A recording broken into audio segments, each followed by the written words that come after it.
Hello everybody, this is Jason. I want to welcome you to another edition of the 7-Minute Fix. Today we are going to take a look at Photoshop. Specifically, we're going to zero in on layering and masks. So we have here a web banner that I created for a marriage seminar at our church. Obviously it's a little bit older looking, but that's for the audience.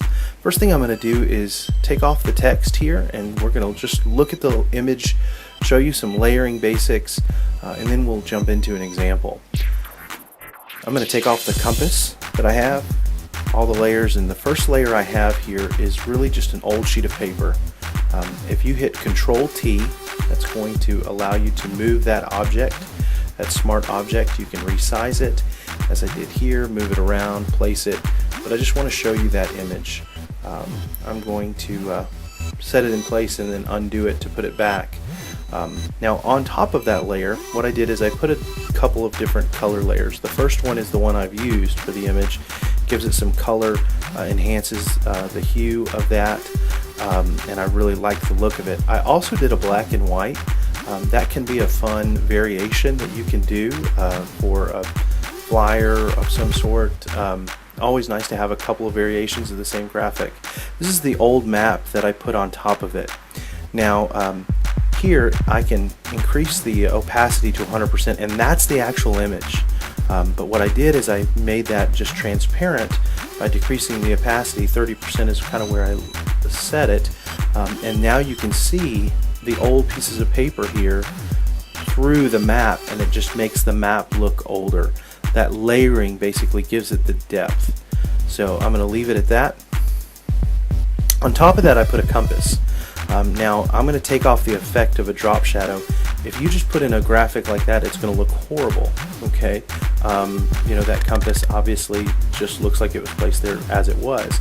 But this effect here, this drop shadow, gives it the depth really that it needs to look like it's actually a compass sitting on top of that map.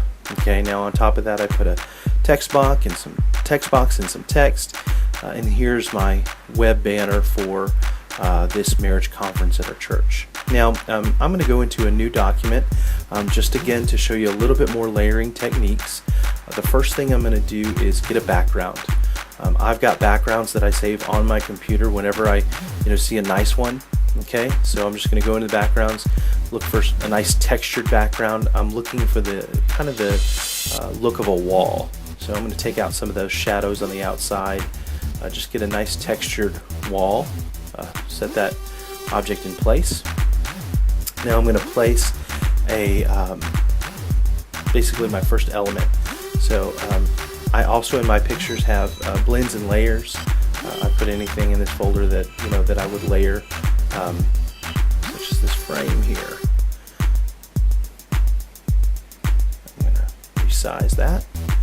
I'm going to tilt it a little bit. You'll get the idea of the look I'm going for.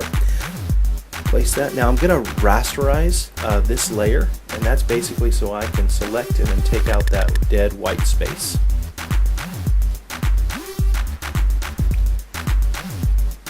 Now what I'm going to do is place another file. This one is broken glass.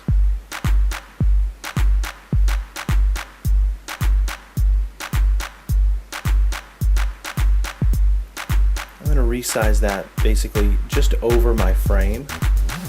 Okay. And then after I place it there, I know that I can move that layer so that the broken glass is behind my frame, which is exactly what I want. Okay. Now on top of that, I'm going to place the picture that's going to go in that frame, and I'm just going to go into my pictures, get a picture of my wife and I.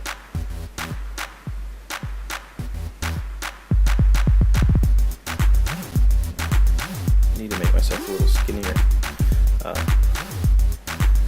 And then I want to make sure that picture just fits well into that frame.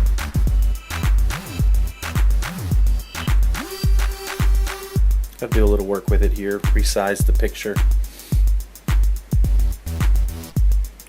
select that and then right click, now you can select inverse, and in that layer it's going to select everything else, and I just hit delete.